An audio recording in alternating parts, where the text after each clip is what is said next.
8월 첫째 주 주일 예배 나오신 모든 성도님들을 환영하고 축복합니다.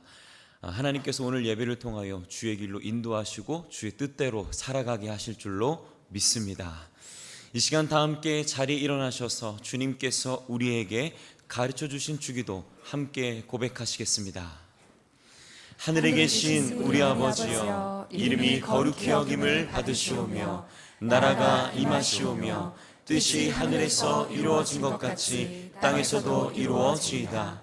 오늘 우리에게 일용할 양식을 주시옵고 우리가 우리에게 죄 지은 자를 사하여 준 것 같이 우리 죄를 사하여 주시옵고 우리를 시험에 들게 하지 마시옵고 다만 악에서 구하시옵소서.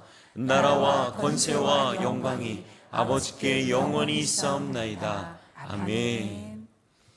이 시간 우리에게 큰 은혜를 부어주실 하나님을 기대하며 복의 근원 강림하사 함께 찬양하시겠습니다.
함께 자리에 앉으시겠습니다.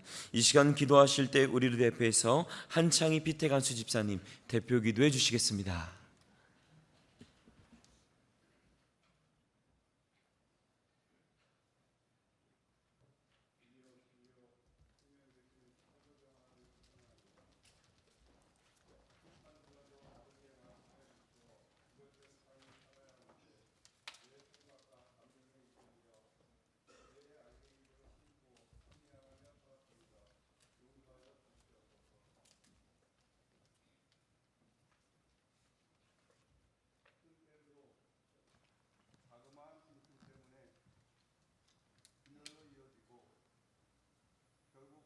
재앙을 불러오듯 우리의 영적 삶을 돌아보아 찬양의 기쁨과 말씀의 은혜를 회복하여 아버지 앞에 더 나아가게 하여 주시옵소서.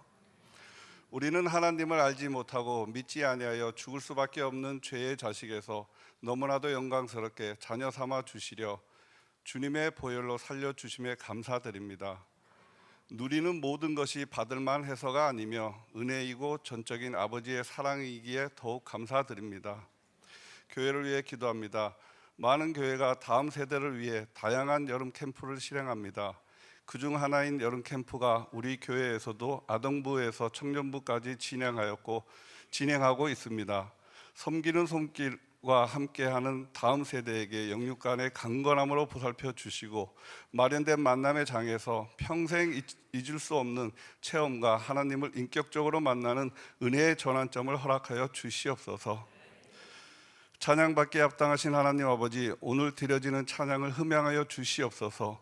들려지고 보여지는 것이 우선이 아니라 하나님을 깊이 생각하며 찬양하는 시간 되게 하여 주시옵소서. 말씀을 대언하시는 이원호 목사님, 성령님이 늘 동행하여 주시고 빛을 잃어가는 이 시대에 놀랍도록 크신 능력의 종으로 세워 주시옵소서.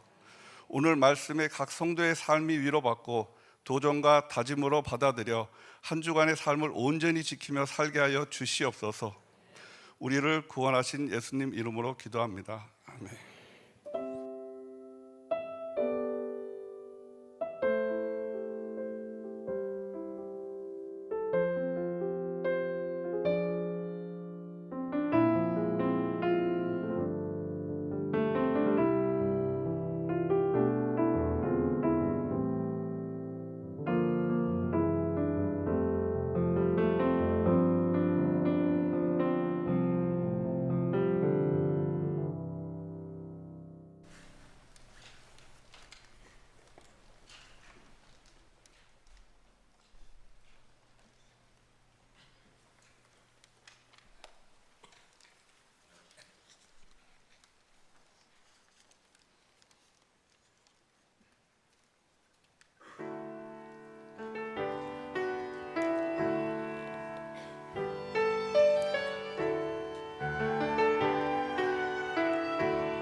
우리는 세상 속에서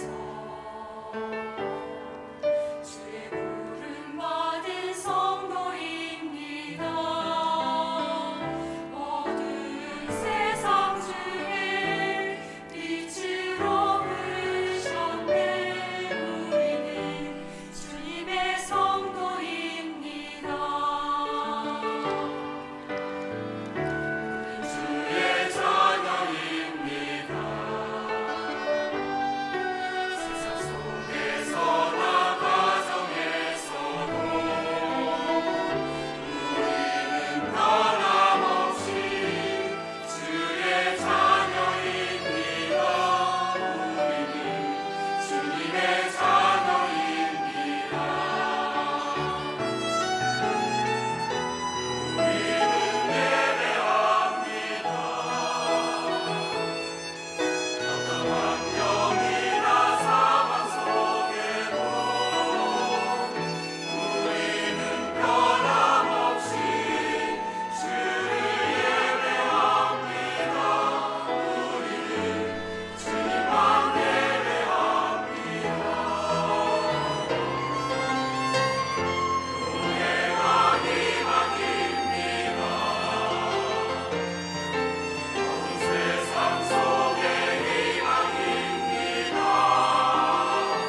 십자가 복음만이 세상을 살립니다.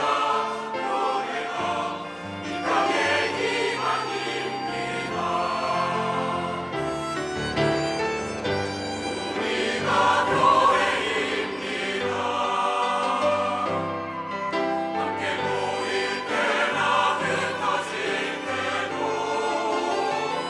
우리는 예배하고 복음을 전합니다. 우리가 주님의 교회입니다. 우리가 교회입니다. 함께 모일 때나 흩어질 때도 우리는 예배하고 복음을 전합니다. 우리가 주님의 교회입니다. 우리는 예배하고 복음을 전합니다. 우리가 주님의 교회입니다. 우리가 이 땅의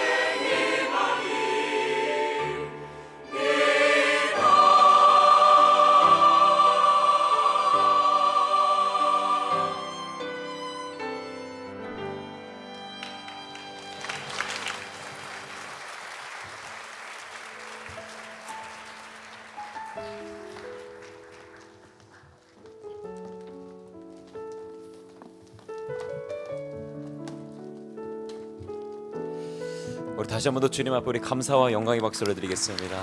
주님의 이름을 찬양합니다. 할렐루야. 지금 우리 함께 찬양하실 때 우리의 영혼을 소생시키시며 힘들고 어려운 순간마다 우리를 지키시고 결국 하나님의 꿈을 이루시는 주님을 바라보면서 우리 함께 찬양하시겠습니다.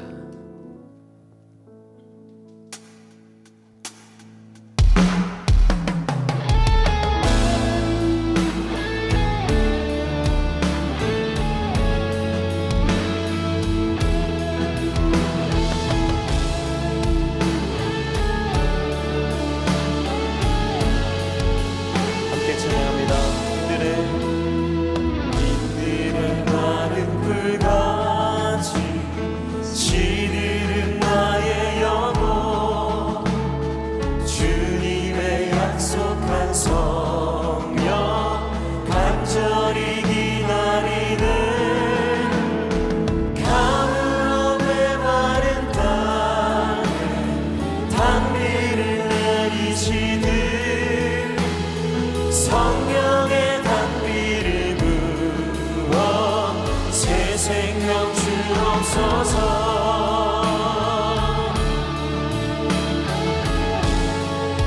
우리 절 찬양합니다. 반가운 미소리 들려 천천히 춤을 추네. 봄비로 내리는 성령 내게도 주옵소서.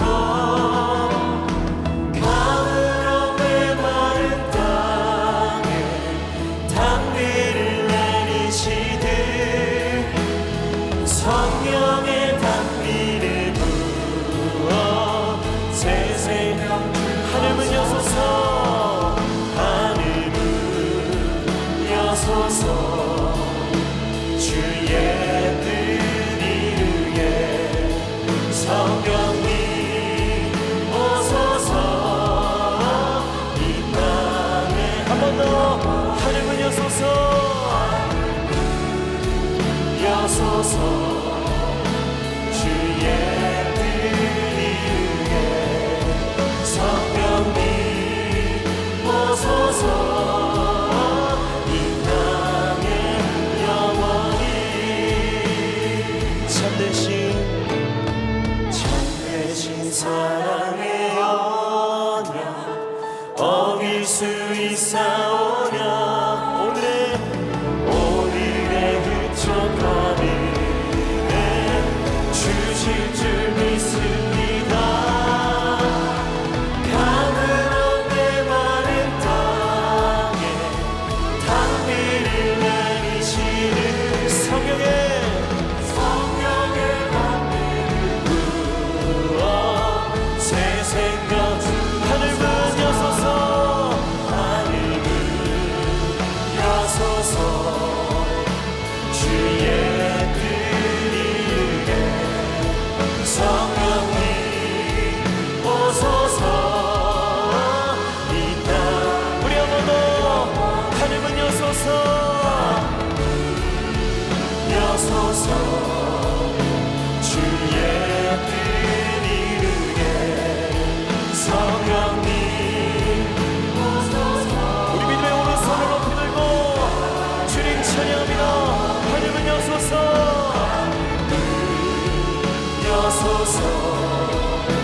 주의 뜻 이루게 성령님 오소서. 이 땅에 성령님 오소서. 성령님 오소서. 이 땅에 영원히. 할렐루야. 하늘문 여시고 우리에게 새 힘을 허락하실 주님 찬양합니다. 할렐루야.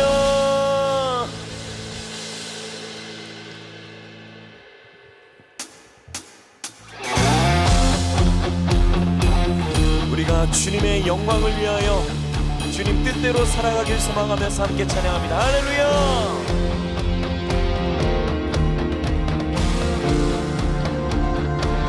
온 세상 위하여 나보는 전하리.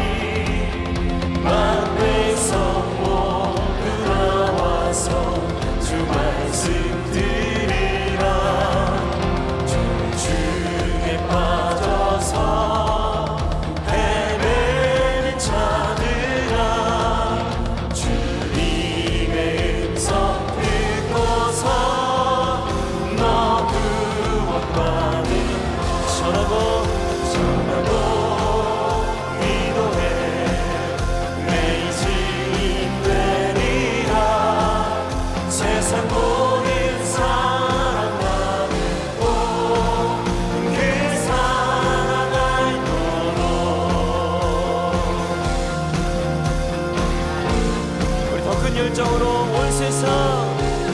세상 위하여 이 복음 전하니 저 죄인에게 하고서 주 예수 믿으라. 이 세상 구하며 주 돌아가신 것 우리가 증거하지 않으면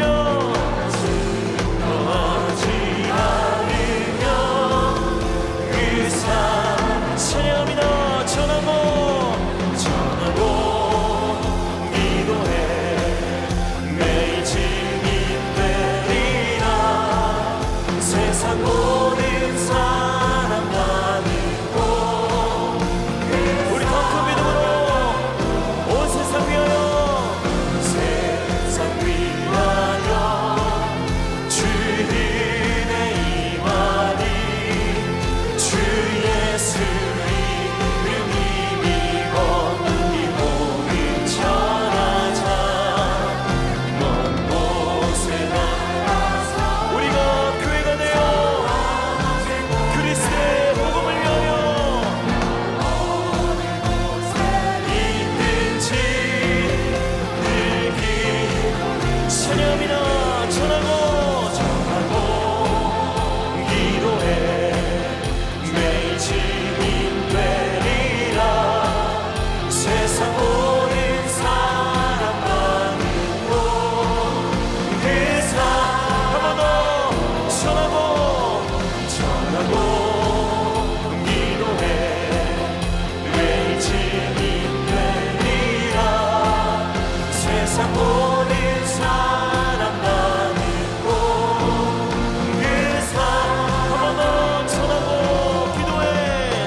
사랑합니다. 할렐루야, 할렐루야.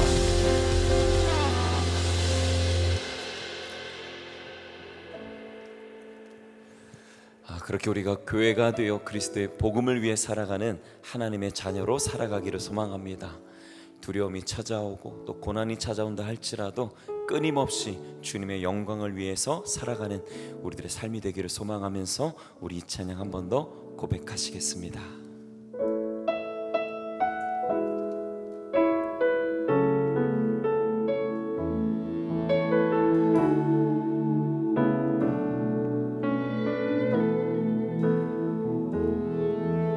누구나 무거운 짐을 지고 가는 길 아무도 끝을 알 수 없네.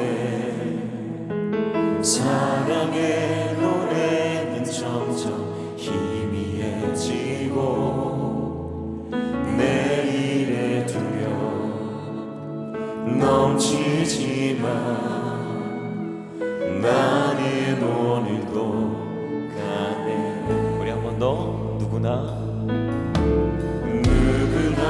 무거운 짐을 지고 가는 길 아무도 끝을 알 수 없네. 사랑의 노래는 점점 희미해지고 내일의 두려움 넘치지만 나는 오늘도 가네. 주의 영광 노래하리. 더 이상 나 버틸 힘이 없어도 모든 상황 끝에서 다시 설 때 알게 되리라. 크고 넓은 여호와 하나님 주의 영광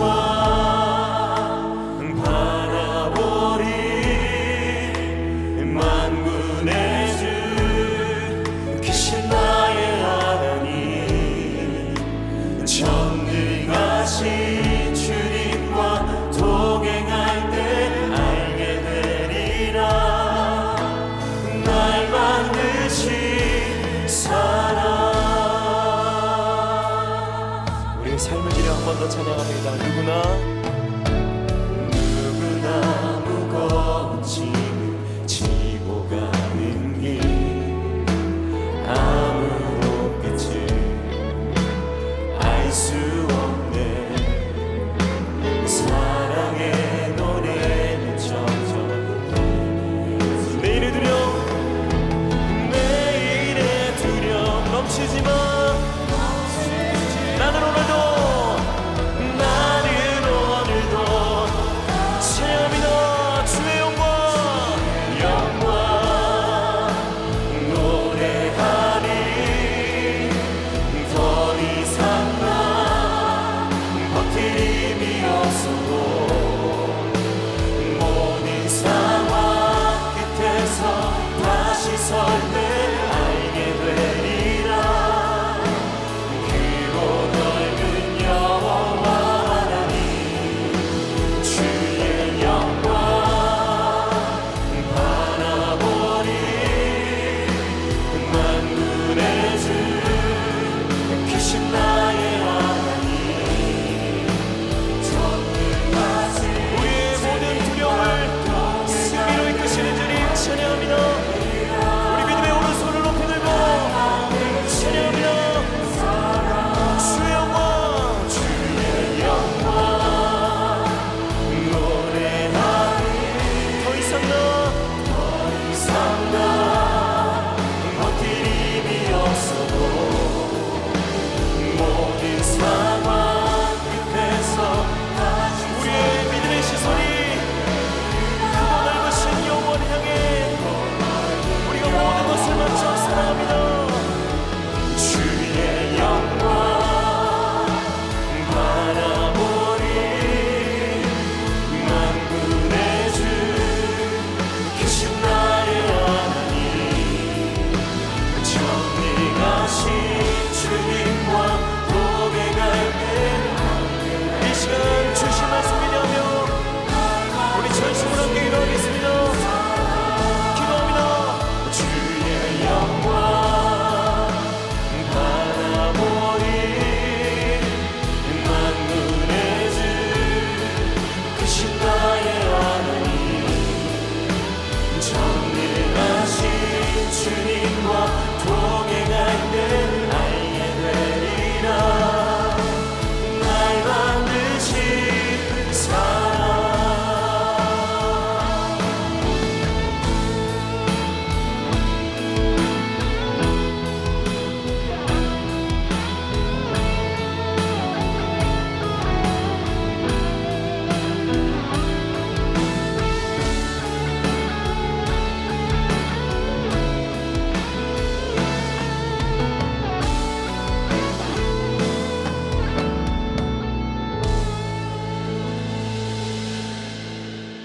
살아계신 아버지 하나님, 오늘도 이 예배 가운데 함께하여 주심에 감사를 드립니다. 사랑하는 꿈의 공동체 한 명 한 명, 또 온라인으로 예배하고 또 현장에서 마음과 신령과 진정으로 예배하는 우리 모든 공동체의 심령 가운데 하나님 이 시간 뜨거운 마음을 부어주시고 함께 하나님 앞으로 나아가 하나님께 우리의 온 삶을 드리겠노라는 결단 하나님 있는 이 아침 될 수 있도록 역사하여 주시옵소서. 하나님께서 시작하는 순간부터 마치는 시간까지 함께 하실 것을 믿으며 살아서 역사하시는 거룩하신 예수님의 이름으로 기도하였습니다. 아멘. 할렐루야. 네, 귀하고 복된 날, 이 무더위를 뚫고 기쁨의 자리, 예배의 자리로 함께 하기로 결단한 우리 꿈의 공동체를 진심으로 축복하고 또 응원합니다. 대표 목사님께서 이제 오늘 이번 주부터 해서 2주 동안은 잠깐 말씀을 잠깐 멈추시고요. 다음 사역을 준비하시고 있습니다. 그래서 위에서 생각나실 때 같이 중보해 주시고 기도해 주시면 너무 감사하겠습니다. 이 시간 우리 다 함께 자리에서 일어나셔서요. 가지고 온 성경책 드시고 믿음의 고백으로 함께 하도록 하겠습니다. 성경은 살아계신 하나님의 말씀입니다. 성경은 살아계신 하나님의 말씀입니다. 오늘 우리에게 말씀하여 주옵소서. 오늘 우리에게 말씀하여 주옵소서. 우리가 듣고 행하겠나이다. 우리가 듣고 행하겠나이다. 하나님께서 오늘 우리에게 주시는 생명의 말씀은 사도행전 18장 1절에서 4절 그리고 그리고 18절 이렇게 떨어져서 읽게 될 텐데요. 저희가 한 절씩 교독하고 마지막 구절은 같이 합독하도록 하겠습니다. 그 후에 바울이 아덴을 떠나 고린도에 이르러 아굴라라 하는 본도에서 난 유대인인 한 사람을 만나니 글라우디오가 모든 유대인을 명하여 로마에서 떠나라 한 고로 그가 그 안에 브리스길라와 함께 이달리아로부터 새로 온지라 바울이 그들에게 가매 생업이 같으므로 함께 살며 일을 하니 그 생업은 천막을 만드는 것이더라. 안식일마다 바울이 회당에서 강론하고 유대인과 헬라인을 권면하니라. 같이 읽습니다. 바울은 더 여러 날 머물다가 형제들과 작별하고 배 타고 수리아로 떠나갈새 브리스길라와 아굴라도 함께하더라. 바울이 일찍이 서원이 있었으므로 갱그레아에서 머리를 깎았더라. 아멘. 이 시간 다 함께 자리에 앉으실 때 옆에 있는 분들에게 은혜 많이 받으세요 하면서 앉으시겠습니다. 요즘 뉴스 보면 참 마음이 어려운 것 같습니다. 속상한 기사들도 너무 많고 막 분노가 일어나게 되는 그런 기사들도 있는 것 같아요. 막 가슴이 답답해지고 막 이런 상황인 것 같습니다. 근데 제가 이런 상황, 이런 어려움들이 있는 기사들 속에서 한 줄기 따뜻한 뉴스의 소식을 접하게 됐어요. 여러분 혹시 하트세이버라고 들어보셨어요? 하트세이버? 제가 짧은 영상을 준비했는데 이런 겁니다. 심정지가 온 상황에서 한 70대 노인이 심정지가 왔는데 그 상황 가운데 각기 다른 사람들이 한 사람을 살리기 위해서 여러 가지 행동을 한 모습들이 영상에 담겨 있어요. 그 부분을 좀 집중해 보면서 영상을 본 이후에 말씀을 이어가도록 하겠습니다. 시내버스 좌석에 앉아있던 한 남성이 통로 쪽으로 몸이 천천히 기울더니 바닥으로 고꾸라집니다. 승객들이 당황하며 어쩔 줄 몰라 하는 사이 한 여성이 119에 신고합니다. 그 사이 남성 2명이 심폐소생술을 시작합니다. 번갈아가며 가슴 압박을 반복하는 사이 다른 승객들은 쓰러진 남성의 팔과 다리를 주무릅니다. 이들의 심폐소생술은 119가 도착할 때까지 10분 가까이 이어졌습니다. 심정지 상태였던 남성은 78살 할아버지. 승객들의 발빠른 대처로 병원 이송 중에 의식을 회복했습니다. 광주 서부소방서는 이 승객들을 소중한 생명을 살린 시민 인증인 하트세이버로 추천할 예정입니다. 네, 하트세이버. 심정지에 있는 사람들을 구했을 때 주는 어떤 그런 호칭이에요. 만약에 여러분의 눈앞에 이런 상황이 오늘 펼쳐진다면 어떤 선택을 하시겠습니까? 두 가지 중에 하나겠죠.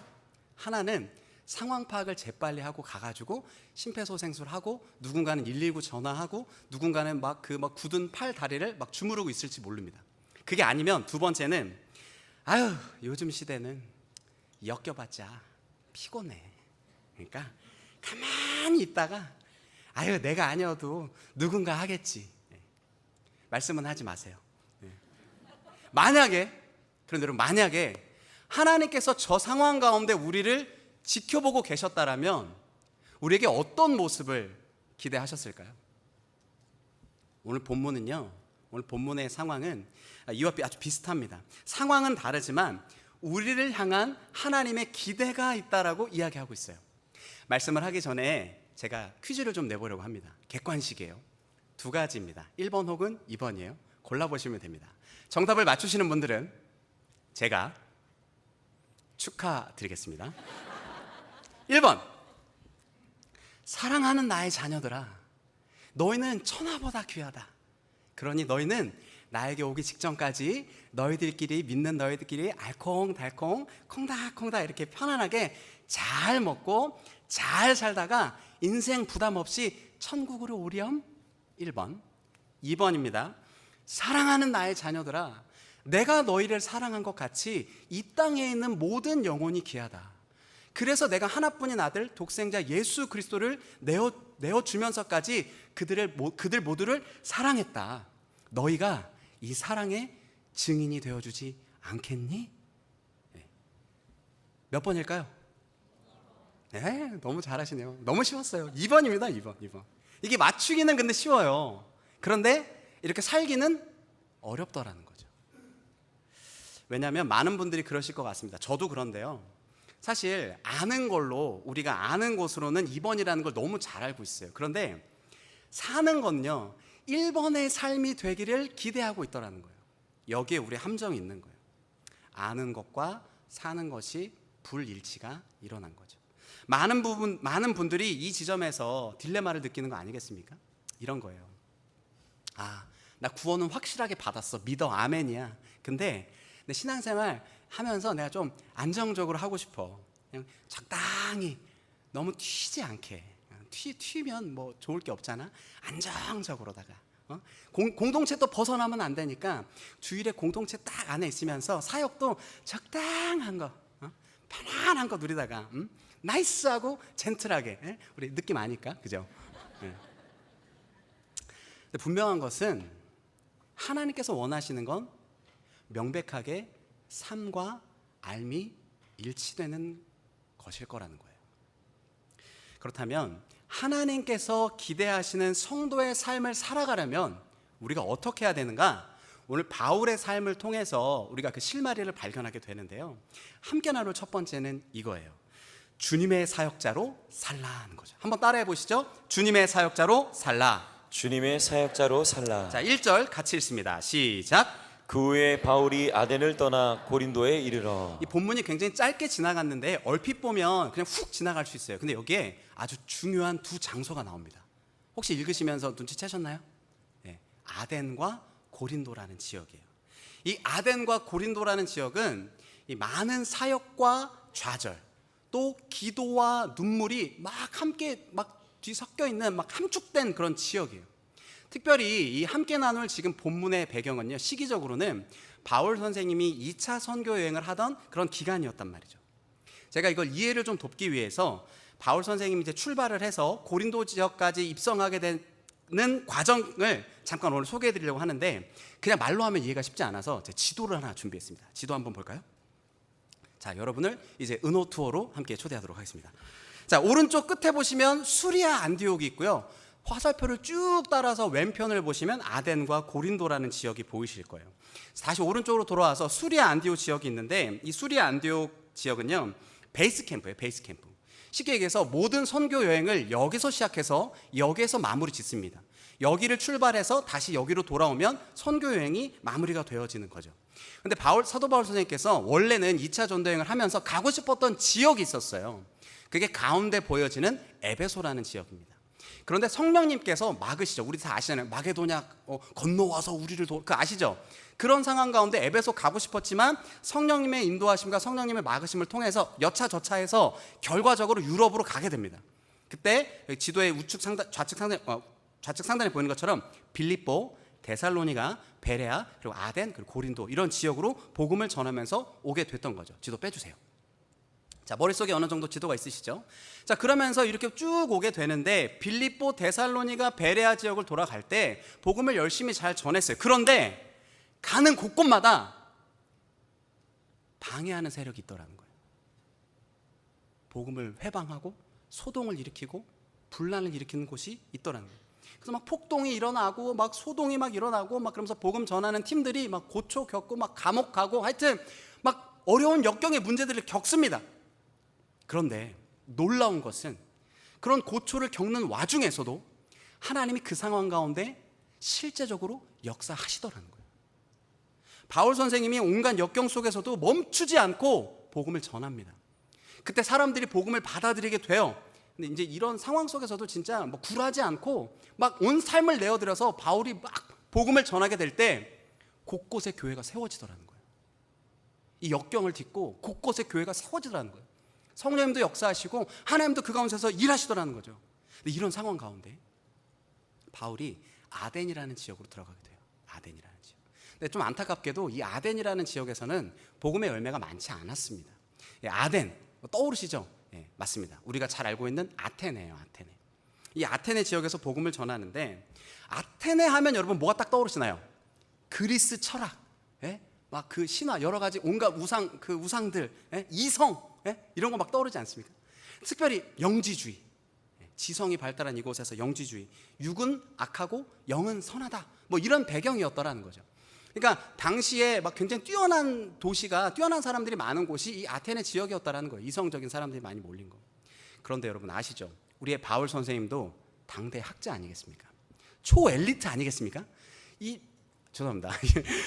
이게 밀리지 않는다 이 말이죠. 예, 밀리지 않는다 이 말입니다. 이곳에서 이방인을 향한 명설교를 해요. 아레오바고라는 지역에서 설교를 해서 아레오바고 설교를 하는데, 우리가 이미 사도행전 지나오면서 이미 보셨을 거예요. 이방인을 향한 명설교인데 창세부터 시작해가지고 기가 막힙니다. 기가 막히고 진짜 너무 기가 막혀. 근데 이 기가 막힌 설교에 아덴 사람들은 복음에 반응하지 않더라는 거예요. 오히려 비방하고 조롱하더라는 겁니다. 이런 시기적인 상황과 이런 마음, 이런 막 어수선한 이런 상황, 바울 선생님 마음이 어땠겠습니까? 생명 걸고 막 복음 전하는데 복음이 안 들어가니까 얼마나 막 마음이 애탔겠어요. 그런 상황 가운데 지금 고린도에 도착한 거예요. 그 마음을 품고 1절을 다시 한번 읽어보겠습니다. 시작. 후에 바울이 아덴을 떠나 고린도에 이르러. 이제 우리가 집중해야 될 지역은 바로 이곳입니다. 고린도 지역. 바울이 그럼 이 고린도 지역에 도착했을 때 바울의 상황이 어떠했는지를 우리가 주목해 볼 필요가 있다는 거예요. 그러니까 우리 앞서서 말씀드린 것처럼 바울 선생님이 복음을 전할 때 성령의 역사가 막 일어나요. 가는 곳곳마다 막 생명을 걸고 막 할 때 복음의 역사를 막 교회가 막 세워지더라는 거예요. 그런데 그에 못지않게 방해하는 세력도 끝까지 추적하면서 바울과 그 팀들을 괴롭히더라는 거예요. 심지어 이 바울을 죽이기 위해서 이 조직한 조직적인 그룹 유대인 무리들이 1차 전도여행부터 뿐만 아니라 계속 쫓아다니면서 바울을 지금 죽이려고 호시탐탐 노리고 있더라는 거죠. 가는 곳곳마다 폭동 일으키고 막 분란 일으키고 소동 일으키고 막 문제를 일으키고 고초를 막 겪게 하더라는 거예요. 여러분 바울의 마음이 어땠겠습니까? 다른 거 하는 거 아니고 주를 위해서 지금 살고 있는데, 주를 위한 사명자로 살고 있는데 바울 마음이 어땠겠냐고요. 그 10년 가운데 한쪽에서는 두려움, 한쪽에서는 불편함, 한쪽에서 막 긴박함, 막 이런 막 감정들이 막 섞여 있지 않겠습니까? 근데 제가 이럴 수 있을 거라고 생각을 했어요. 상상을 해봤어요. 우리가 이런 것 같아요. 차라리 내가 주를 위해서, 복음을 위해서 한번 죽는 게 낫지, 복음을 위해서 사망의 문턱을 왔다 갔다 거리는 이런 불안정한 삶이요. 이런 이 감정이 막 억눌리고 이런 섞여 있는 이런 상황이요. 정서적으로 막 고갈되고 다운되고 막 지쳐 있는 삶, 불안한 삶이요. 저라면 이런 걸 견디기 많이 힘들었을 것 같아요. 그런데 우리의 바울 사도는 사명자의 삶에 대해서 외면하거나 도망치지 않습니다. 오히려 담대하게 로마서에서 이렇게 선포해요. 로마서 8장 18절. 생각하건대 현재의 고난은 장차 우리에게 나타날 영광과 비교할 수 없도다. 아멘. 바울은 지금 다가올 영광의 삶을 기억하면서 믿음으로 돌파하고 나가더라는 거예요. 고난과 역경의 상황에 굴하지 않고 맡겨진 사명을 믿음으로 완수하더라 이 말인 거죠. 하나님이 기대하시는 성도의 삶이 이런 것이 아닐까 생각해 봅니다. 그런데 우리가 이런 것 같아요. 말씀 많이 듣고 우리 주일 같이 예배도 드리지만 사명, 사역 이러면 뭔가 그거 목회자만 하는 거 아니에요? 막 이런 마음 드실지 모르겠어요. 근데 사실 하나님께서 우리 모두에게 사명을 주셨어요. 하나님께서 우리 모두를 사명자로 부르셨습니다. 우리 모두는 하나님 주신 사명을 감당하면서 사실 살고 있는 거예요. 하나님께서 우리에게 준 사명, 사역 그게 뭐냐? 하나님이 우리를 부르신 삶의 자리가 바로 하나님이 주신 사명이라는 거예요. 우리의 현실의 삶이요. 우리의 사명의 자리, 현재 여러분이 머무시고 있는 그 자리가, 하나님이 부르신 그 자리가 우리의 사명의 자리더라는 거예요. 얼마 전에 대표 목사님께서 2주 전이었던 것 같아요. 주일 설교 때 말씀하신 것처럼 우리가 사역자다, 우리가 사명자다 이런 말씀했던 거 있었습니다. 기억나시죠? 네, 기억 안 나셔도 괜찮습니다. 지금 설명할 거니까요. 우리가 꿈의 교회 사명선언문을 다시 한번 살펴보길 원하는데 이렇게 기록을 해요. 제가 읽을 텐데요. 중요한 구절에선 제가 세게 읽겠습니다. 눈여겨보시면서 잘 따라와 보세요. 모든 성도들은 하나님 나라에 대한 거룩한 비전을 가지고 세상을 향해 나아가 사람들에게 복음을 증거하고 그들을 교회 공동체 안에서 훈련하고 세워서 가정과 직장, 나아가 지역사회와 세상 속에서 주님의 사역자로 공헌하는 축복의 삶을 살게 한다. 이게 우리 꿈의 교회 사명선언물이에요. 우리 모두에게, 우리 각자의 개인에게 하나님께서 교회를 통해 부어주신 사명이더라 이 말인 거죠. 우리 모두가 사역자라는 얘기예요. 우리의 가정, 학교, 직장, 사업장, 우리의 발길이 닿는 모든 곳에서 삶의 현장에 있는 그 자리가 하나님이 부르신 사역의 자리더라. 하나님께서는요, 우리가 사명자로 우리의 삶의 자리에서 살아가기를 기대하고 계십니다. 근데 그렇다면 사역자로 산다는 게 도대체 무슨 의미냐, 어떤 의미가 있는가, 이걸 좀 생각해 봤으면 좋겠어요. 우리가 사명자, 교회 열심히 생활하고 신앙생활 하면서 이런 마음은 있을 것 같아요. 내가 열심히 할 거야. 열심히 하긴 할 건데 사역자로 살기는 할 거야. 내가 헌신해야지. 아멘이지. 네, 아멘이시죠? 네, 사역자로 살긴 할 거야. 헌신해야죠. 그런데 내가 원하는 모양으로, 내가 원하는 시간에, 내가 할 수 있는 만큼만 내 상황과 환경을 고려해서 내가 원하는 방식으로 섬기겠어요? 혹시 이렇게 생각하는 분 계실지 모르겠습니다. 근데 사실 저부터도 좀 그렇기도 해요. 그런데 이게 기준이 어디에 있느냐가 중요하거든요. 기준이 저도 기준을, 사역의 기준을 나 스스로 기준을 잡더라고요. 근데 오늘 본문의 바울은요, 나의 원함이 아니라 하나님이 원하시는 사역자의 삶을 살아갔다 이 말입니다. 할렐루야. 이걸 하는 거죠. 사도행전 20장 24절이에요. 우리 같은 목소리를 읽습니다. 시작. 내가 달려갈 길과 주 예수께 받은 사명 곧 하나님의 은혜의 복음을 증언하는 일을 마치려 하면은 나의 생명조차 조금도 귀한 것으로 여기지 아니하노라. 이 사명을 누구로부터 받았다고요? 주 예수로부터 받은 사명이라고요. 내가 설정하고 내가 계획한 사명이 아니라 하나님께로부터 받은 사명 가운데 바울이 걸어가더라는 거예요. 여러분, 놀라운 사실은요, 이런 하나님께서 주신 사역자의 이런 삶을 살아가게 될 때 놀라운 경험을 하게 됩니다. 바울의 삶 속에서 구체적으로 실제적으로 역사하시는데 하나님께서 바울에게 나타나셔서 바울을 위로하시고 강하게 하시는 내용들이 기록되어 있어요. 사도행전 18장 9절에서 11절까지의 내용인데 제가 한번 읽어보겠습니다. 눈으로 한번 잘 따라보세요. 밤에 주께서 환상 가운데 바울에게 말씀하시되 두려워하지 말며 침묵하지 말고 말하라. 내가 너와 함께 있음에 쭉 가서 이 성에 내 백성이 많다. 그러니까 침묵하지 말라는 거예요. 바울이 이 위로와 권면을 받고 11절에 이렇게 기록합니다. 1년 6개월을 머물며. 바울이 하나님의 강하게 하심과 위로함을 받습니다. 그리고 그가 힘을 얻어서 담대하게 1년 6개월을 고린도 지역에서 사역을 하더라는 거예요.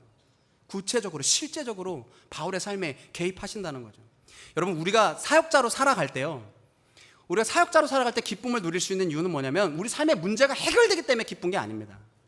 문제는 여전히 있지만 이 모든 문제를 이겨낼 수 있는 힘을 주시더라는 겁니다. 할렐루야. 사역자로 살아갈 때 하나님 우리를 그렇게 이끌어 가신다는 거예요. 바울도 복음을 전할 때 여러 가지 어려움이 있었어요. 그런데 그의 결론은 항상 감사와 기쁨으로 귀결되더라는 거죠. 빌립보에서 한 번은 빌립보에서 복음을 전하게 되는데 바울이 감옥에 갇히게 돼요. 좀 억울하게 좀 감옥에 갇히게 돼요. 근데 그때 감옥에 있을 때 바울과 실라가 이런 행동을 취합니다. 사도행전 16장 25절이에요. 우리 같은 목소리를 읽습니다. 시작. 한밤중에 바울과 실라가 기도하고 하나님을 찬송하며. 찬송하며. 바울과 실라가 뭐 했대요? 기도했대요. 그리고 뭐 했대요? 찬송했대요. 여러분, 그 고초를 겪고 있는 그 상황 속에서 기도가 어떻게 나오고 찬송이 어떻게 나와요? 근데 지금 나오더라는 거예요. 환경은 감옥이었지만 바울은 항상 하나님의 영광을 바라보고 있더라는 겁니다. 이것이 사명자의 삶인 거죠. 이후에 일어난 상황에 대해서는 우리가 일일이 기록하지 않아도 이미 성경을 통해서 다 알고 있는 상황입니다.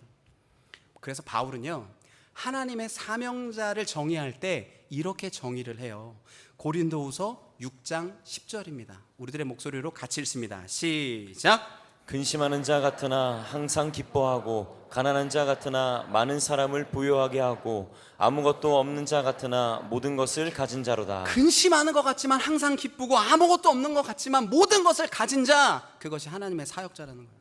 우리가 하나님의 사역자로 살아가기로 결단할 때 이 기쁨 주 안에서 누릴 수 있기를 주님의 이름으로 부탁드립니다.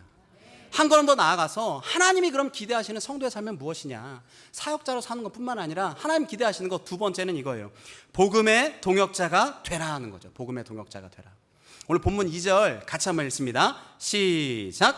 아굴라라 하는 본도에서 난 유대인인 한 사람을 만나니 글라우디오가 모든 유대인을 명하여 로마에서 떠나라 한 고로 그가 그 아내 브리스길라와 함께 이달리아로부터 새로 온지라 바울이 그들에게 가매. 예, 바울이 아주 많은 사역을 했지 않습니까? 엄청난 사역을 했어요. 그런데 바울 혼자 하던 게 아니라는 거죠.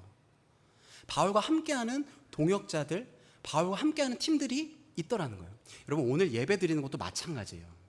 여러분, 오늘 교회 오실 때 누군가는 헌신하고 누군가는 섬기면서 예배가 드려지는 거거든요.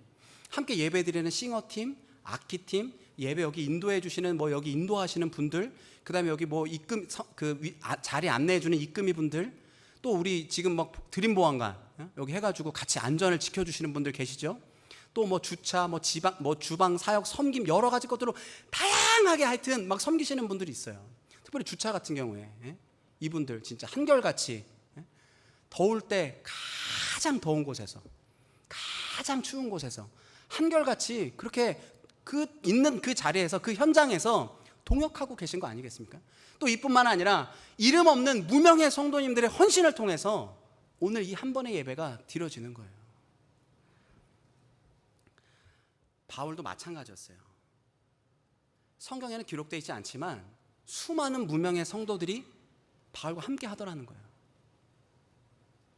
수많은 무명의 성도님들이 이런 값진 동역과 헌신을 통해서 초대교회가 힘있게 확장될 수 있었던 겁니다. 그 중에서도 여러 성도들이 있지만 그 중에서도 오늘 특별히 고린도 지역에서 특별한 동역자 팀을 만나게 돼요. 이 부부를 소개할 때는 이런 수식어가 좋을 것 같습니다. 헌신된 부부, 동역의 아이콘, 동역의 시그니처, 평신도 사역자의 롤모델. 아마 많은 분들이 이 두 부부를 롤모델로 삼으시는 분들이 계실 텐데요. 바로 브리스길라와 아굴라입니다. 바울은 이들 부부에 대해서 로마서에서 이렇게 표현을 해요. 진짜 귀한 보배 같은 표현이거든요. 제가 읽어볼게요. 한번 잘 들어보세요. 로마서 16장 3절과 4절. 너희는 그리스도 예수 안에서 나의 동역자들인 브리스가와 아굴라에게 문안하라. 그들은 내 목숨을 위하여 자기들의 목까지 내어놓았나니. 이게 무슨 말이에요? 목숨을 내어놓았다는 얘기죠. 복음을 위해 생명을 던졌다는 이야기입니다. 여러분, 우리가 이 세상에 아무리 중요한 게 있어도 목숨보다 중요한 게 있겠습니까? 그런데 목숨을 내어둘 만큼 이 두 부부가 복음을 위해서 온 삶을 드렸다라는 거예요. 그럼 저는 궁금한 겁니다. 도대체 이 부부는 어떻게 이런 복음의 동역자의 삶을 살았을까? 어떻게 하면 이런 것이 가능했을까? 그래서 이 부부를 통해서 동역자로 산다는 것이 무엇인가 좀 나눠보려고 합니다. 그러면 이 사람들이 누군지를 알아봐야 되겠죠. 먼저 어디서 어떻게 바울과 함께 사역을 시작했는지 살펴볼게요. 2절입니다. 아굴라라 하는 본도에서 난 유대인이 로마에서 떠나라 한 고로 그 아내 브리스길라와 함께 바울이 그들에게 들어가매. 지금 고린도에서 만났는데 원래 브리스길라와 아굴라는요 본도라는 지역에 있었어요. 근데 이 신실한 유대 부부였던 이들이 로마의 추방령, 로마의 칙령에 의해서 지금 추방당하게 된 거예요. 그러다가 고린도로 흘러 들어오게 됩니다. 그러면서 자연스럽게 바울과 만나게 된 거죠. 이 만남이 우연이었을까요? 우리 만남은 하나님이 엮어주셨다 이 말이죠. 하나님의 큰 계획 속에 이들 부부와 바울이 연결되도록 하셨다라는 거예요. 그런데 제가 궁금한 점이 생겼습니다. 그런데 왜 동역을 굳이 하지? 왜 굳이 동역을 했을까? 여러분, 근데 살면서 혼자 하는 일이 편한 게 더 많은 거 아시죠? 혼자 할 때 편한 것들이 참 많아요. 근데 왜 굳이 동역을 할까? 결론부터 말씀드리면 동역은요 하나님의 방법이고 하나님의 스타일이더라는 거예요. 하나님이 동역하시면서 일하신다라는 거예요. 할렐루야. 삼위일체, 성부, 성자, 성령 그분 삼위일체가 서로 커뮤니케이션 하시잖아요. 서로 동역하신다라는 얘기예요. 동역의 형태로 일하시더라는 겁니다. 이건 하나님의 방법이고 하나님의 스타일이라는 거죠. 하나님의 존재 자체가 그렇게 일하시더라는 거예요.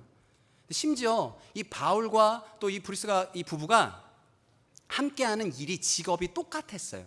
그러니까 뭔가 통하는 게 있던 거죠. 서로의 고충도 잘 알고 어떤 게 하면 더 잘 되는지도 알고 서로 막 이렇게 된 거죠.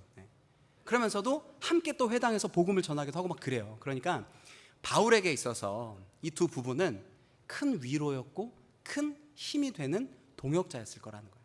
오늘 본문 3절과 4절에 이렇게 기록을 해요. 3절 같이 읽습니다. 시작. 생업이 같음으로 함께 살며 일을 하니 그 생업은 천막을 만드는 것이더라. 그래서 천막 같이 만들다가 안식일이 되면 같이 회당에서 같이 말씀도 나누고 그러는 거예요. 그러니까 고린도에서 지금 뭐 하는 거냐면 텐트 비즈니스, 천막 사업 이런 거 하다가 또 열심히 천막 사업 하다가 또 같이 복음 전하고 열심히 텐트 만들다가 또 같이 뭐 이렇게 하면서 밤낮 일하면서 같이 복음을 전하더라는 거죠.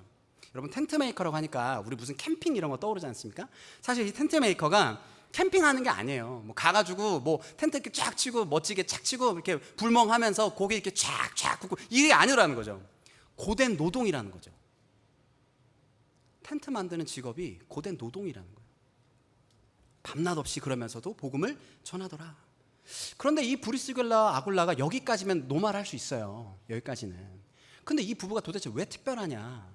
왜 특별한가? 이거 좀 살펴보려고 하는데 본문에 주목할 만한 장면이 나옵니다. 눈을 크게 뜨고요. 본문 18절을 같이 한번 읽어볼게요. 읽습니다. 시작. 바울은 더 여러 날 머물다가 형제들과 작별하고 배 타고 수리아로 들어갈새 브리스길라와 아굴라도 함께 하더라. 배 타고 수리아로 떠날새 브리스길라 아굴라도 함께했다 이런 거예요. 18절 이 본문의 내용이 어디냐면 말씀드렸다시피 사도행전 2차 사도행전이라니 선교여행 2차 때예요. 2차 때. 근데 이게 거의 2차 여행이 마무리될 쯤이에요. 정리할 때예요. 그러니까 바울은 지금 정리하고 다시 수리아 안디옥으로 돌아가야 되는 상황인 거예요. 그 상황 가운데 바울이 원래 2차 선교 여행하면서 어디 가고 싶다 그랬죠? 가운데 있었던 에베소요. 예, 맞습니다. 에베소를 가고 싶었는데 지금 못 갔잖아요. 그러니까 지금 브리스길라 아굴라한테 에베소 갑시다 이 얘기하는 거예요. 서두에서 설명드렸던 것처럼 바울은 이 에베소를 가고 싶으면서 이제 그 브리스길라 아굴라에게 지금 이야기하고 있는 거예요. 장면으로만 생각하면. 그래서 아마 이랬겠죠. 제가 표현을 해볼게요. 이제 그 다 정리하고 넘어가야 될 시즌에 저기 브리스길라 아굴라 잠깐 저 좀 봅시다. 바울 선생님 얘기하는 거예요. 우리 그동안 2차 선교여행 기간 너무 수고했어요. 우리 다음에 또 뵙죠. 다음에 또 뵙죠. 이게 아니라 브리스길라 아굴라 이리 오세요. 나와 함께 에베소로 갑시다. 자 떠날 채비합시다.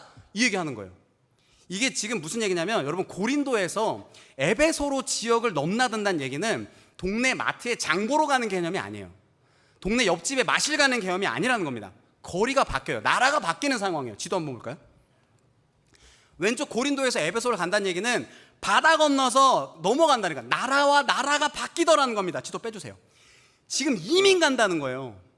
여태까지 갖고 있었던 이 모든 상황을 다 접고 바울과 함께 새롭게 시작하더라는 거예요. 근데 놀라운 것은 바울이 가자고 했을 때 이 아굴라와 이 브리스길라 아굴라 이 부부가 어떤 반응을 하는지 아세요? 그게 본문의 18절이에요. 그 마음을 갖고 다시 한번 읽습니다. 18절 시작. 바울은 더 여러 날 머물다가 형제들과 작별하고 배 타고 수리아로 떠나갈새 브리스길라와 아굴라도 함께 하더라. 네, 바울과 함께 짐 쌌다라는 겁니다. 바울과 함께 짐 싸서 갔다는 거예요. 이민 갔다라는 건데 여러분 기억해 보세요. 브리스길라 아굴라 그간 행보를 좀 기억해 봤으면 좋겠어요. 이들 어떻게 시작했습니까? 처음에 로마 추방령으로 쫓겨났죠. 울면서 여기 와서 이제 막 힘들게 고린도에서 막 정착했단 말이에요. 비즈니스 사업 이제 막 인프라 닫고 기반 닫고 이제 막 됐단 말이에요. 이제 지하 생활 좀 청산하고 햇빛 좀 보나 하고 있는 찰나에 바울이 딱 등장해가지고 갑시다 이런 거예요. 여러분 이게 가능하겠습니까? 여러분이라면 가능하시겠어요? 네? 제가 만약에 아굴라 남편이거든요. 아굴라였으면 이렇게 대답하지 않았을까? 말씀에 나오지 않아요. 제가 상상을 해봤습니다. 제가 아굴라가 된 거예요. 바울이 딱 얘기했을 때 저 바울 잠깐만요. 제 생각에는요.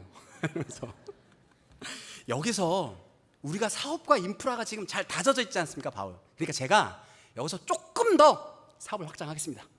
조금 더 버는 김에 노도 물 들어올 때 저으라고 했는데 조금만 더 노를 저어볼게요. 지금 텐트 비즈니스 사업 잘 되고 있어요. 우리 로마에서 여기 그리고 우리 로마에서 여기 올 때 힘들게 온 거 바울 우리 울면서 온 거 바울도 알고 있잖아요. 우리 그리고 우리 같이 텐트 만들 때 이렇게 우리 서로 되게 좋았잖아요. 우리 느낌 아시죠? 지금 이런 상황인 거죠. 우리 사이 좋은 사이 괜찮은 사이 이러면서 지금 이러고 있는 거죠. 그리고 또 바울에게 얘기하는 거예요. 바울 그리고 어차피 3차 선교행 또 올 거잖아요. 바울이 에베소 그때 오면 우리가 돈 많이 이렇게 벌었다가 물질적으로 잘 후원할게. 에베소 교회 딱 세워지면 우리가 헌금 팍팍 할게요. 제 생각에는 고린도에서 조금 우리가 사역 기반을 더 다지고 고린도 교회를 세워가는 것이 더 지혜로운 방법인 것 같아요. 무슨 말인지 아시겠죠, 바울? 그런데 이 부부는 어떡하죠? 동역하기로 결정하더라는 거예요. 어떻게 이런 결정을 할 수 있었을까? 결론부터 말씀드립니다. 그들에게 있어 가장 중요한 가치는 복음이었기 때문입니다. 그들에게 가장 중요한 것은 그 어떤 것도 아니라 복음이더라는 거예요. 환경에 맞춰서 신앙생활을 하지 않고 본질에 맞춰서 삶을 조정하더라는 겁니다.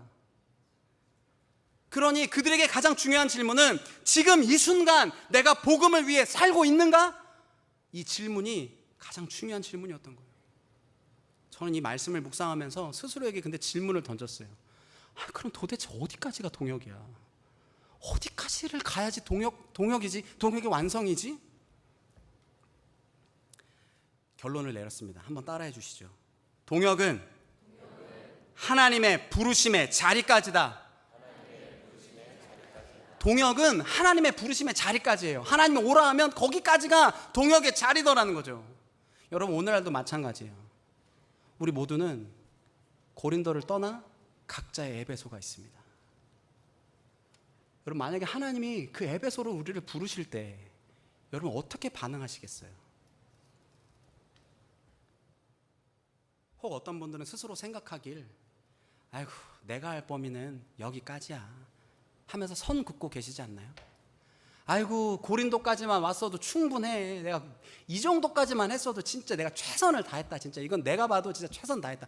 나 여기 고린도까지 온 것만 해도 지금 내 상황에선 충분해. 여기까지야 라고 스스로 규정 짓고 계시진 않나요? 그때 기억했으면 좋겠습니다. 동역은 하나님이 부르시는 자리까지입니다. 제가 이제 말씀을 이렇게 선포하고 나면 한편으로 그런 생각 드실 수 있을 것 같아요. 참 그 목사님 말은 알겠는데 부르심까지 그 동역해야 되는 게 그 너무 부담스러운 거 아니에요? 고린도까지는 오케이. 근데 그 이상은 좀 힘들 것 같아. 하시는 분들이 계실지 모르겠어요. 근데 부담 갖지 마십시오. 섬김과 헌신은 억지가 아닙니다.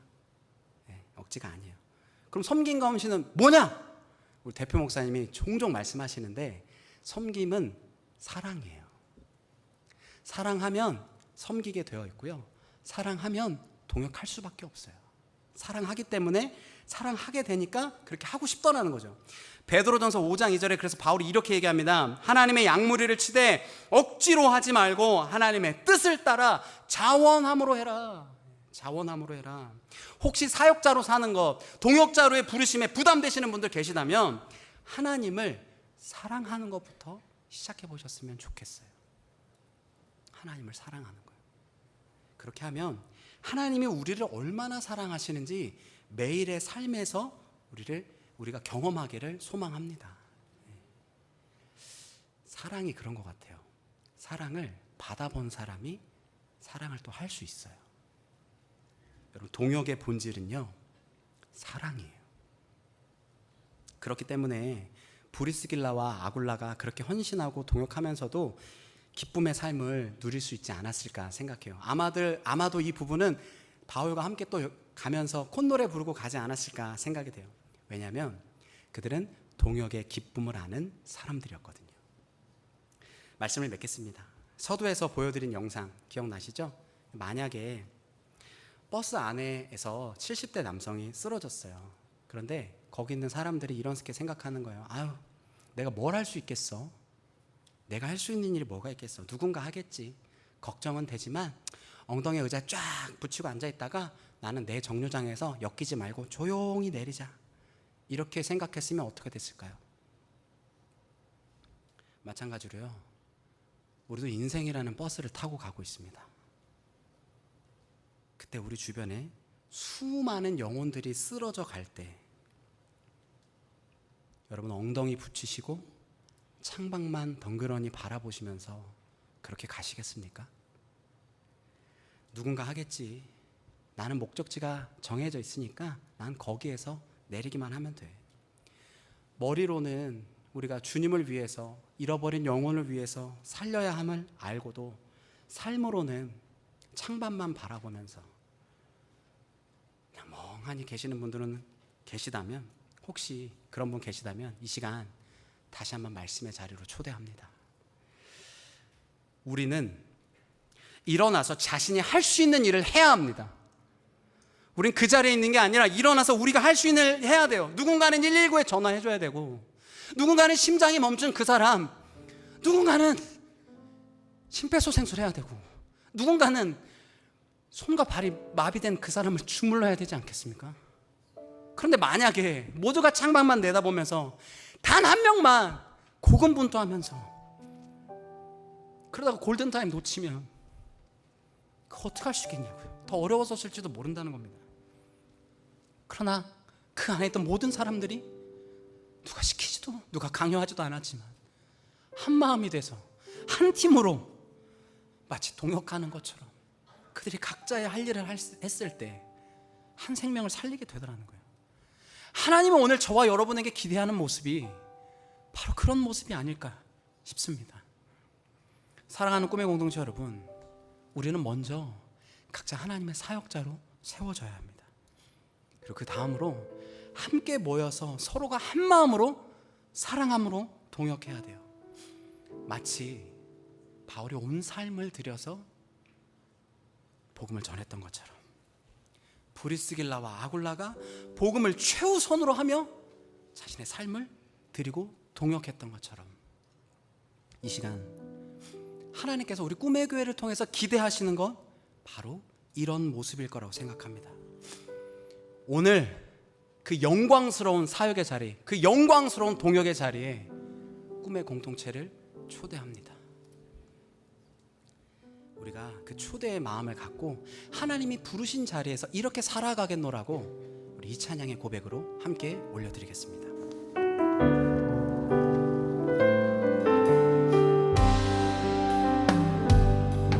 하나님의 부르심에 후회하심이 없네. 내가 이 자리에 선 것도 주의 부르심이라. 하나님의 부르심에는 결코 실수가 없네. 나를 부르신 하나님의 신실하심을 믿네. 날 부르신 뜻 내 생각보다 크고, 나의 향한 계획 나의 지혜로 측량 못하나 가장 좋은 길로, 가장 완전한 길로 오늘도 날 이끄심이네. 날 부르신 뜻 내 생각보다 크고, 나의 향한 계획 나의 지혜로 측량 못하나 가장 좋은 길로, 가장 완전한 길로 오늘도 날 이끄심이네. 기도하겠습니다. 살아계신 아버지 하나님, 우리를 사명자로 불러주시고 우리를 사역자로 불러주시고 우리를 동역자의 위치로 불러주심에 감사를 드립니다. 하나님 맡겨주신 이 현장의 삶에서 사역자로 살고 주님 부르신 동역자의 자리에서 외면하지 않고 아는 대로 살아낼 수 있는 믿음과 용기와 실력을 겸하여 주시옵소서. 하나님, 이 시간 말씀을 듣고 결단하였습니다. 삶의 어떠한 모양이더라도 이 시간 이후부터 외면치 않고 말씀에 붙들림 바되고 말씀에 기준되어 하나님 그 복음을 살아낼 수 있는 우리 꿈의 공동체 될 수 있도록 역사하여 주시옵소서. 그 인생 가운데 하나님이 바울에게 말씀하셨듯 하나님의 음성에 들려지고 하나님의 위로와 강하게 하심을 경험하는 놀라운 경험할 수 있는 우리 모든 공동체 될 수 있도록 하나님 역사하여 주시옵소서. 이 시간도 그렇게 함께 하심에 감사를 드리며 거룩하신 예수님의 이름으로 기도하였습니다. 아멘. 아멘. 주보 광고 몇 가지 나누도록 하겠습니다. 생명의 삶 8월호가 출간이 되었습니다. 정기 구독과 또 수기로 사시는 분들 계시면 정해진 장소에서 수령하실 수 있으니까요. 꼭 함께 해주시고요. 지난주는 저희가 굿모닝 RT로 담임 목사님과 함께 달려왔는데 이번 주는 우리 멀티 목사님들과 함께 아침 묵상으로 또 이어집니다. 영상 콘텐츠가 계속되어지고 있으니까 매일의 삶에서 증인으로 세워지기를 소망합니다. 멀티 꿈의 교회 살리는 목자 세미나가 있습니다. 이거는 전교인은 아니고요. 멀티 꿈의 교회에 있는 목자분들 대상으로 세미나가 진행되는데 8월 26일 공주 애터미 본사에서 진행이 되게 돼요. 장소만 저희가 되관을 한 겁니다. 그래서 자세한 내용들은 이미 목자 카톡방이나 이렇게 안내가 나갔을 텐데 온라인 사전 신청서가 목자분들 받으셨을 거예요. 받으셨죠? 네, 받으신 분은 왼쪽 눈 깜빡깜빡, 네, 양쪽 눈 깜빡깜빡거리는 건 아닙니다. 거기 보면 신청서가 있어요. 그래서 미루지 마시고 오늘 바로 신청해 주십시오. 제가 여러 가지 준비를 하는데 사전 신청이 꼭 필요해요. 그리고 이 말씀드려야 되겠다. 거기 보면 예, 아니요 선택사항이 있어요. 그거는 그냥 옵션이 보여주기 위한 거지 그냥 무조건 예 하시면 됩니다.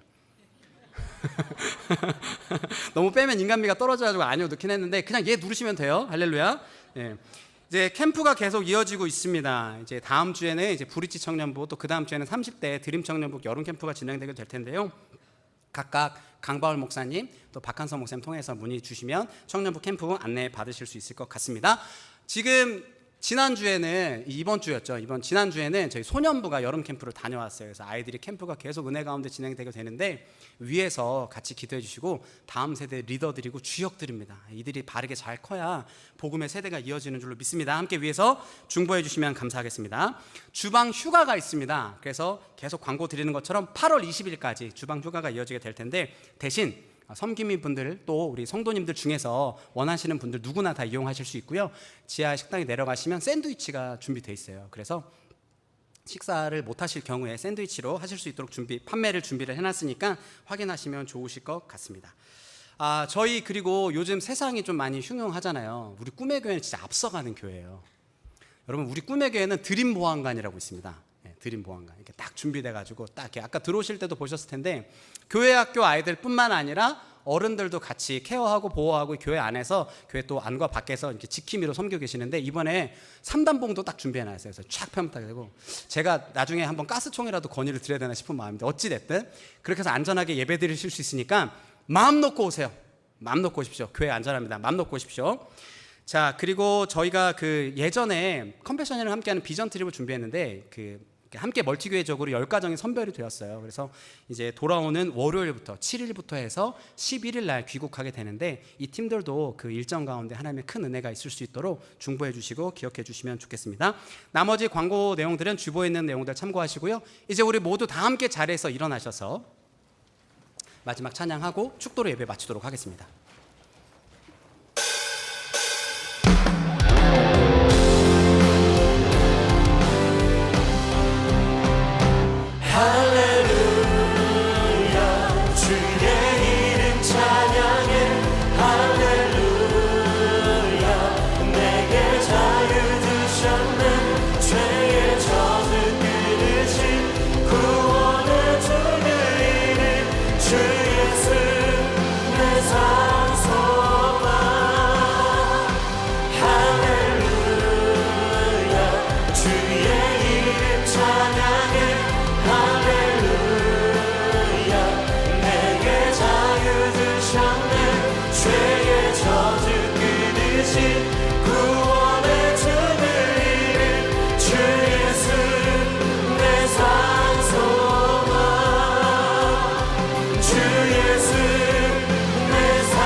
이제는 우리 구주 예수 그리스도의 은혜와 하나님 아버지의 무한하신 사랑과 성령님의 내주 교통 임재의 충만하심이 이제 말씀을 따라 주님의 사역자로 살고 복음의 동역자로 살기로 결단한 사랑하는 꿈의 공동체 머리머리 위에와 그 가정과 직장과 사업장과 그들의 발길이 닿는 모든 곳, 특별히 이 시간 마음과 뜻과 정성을 모아 함께 예배하고 헌신하고 함께 예물로 올려드린 모든 공동체 위에 또 이 도시와 민족과 나라 위에 이제로부터 영원토록 함께 없으기를 간절히 축원하며 기도하옵나이다.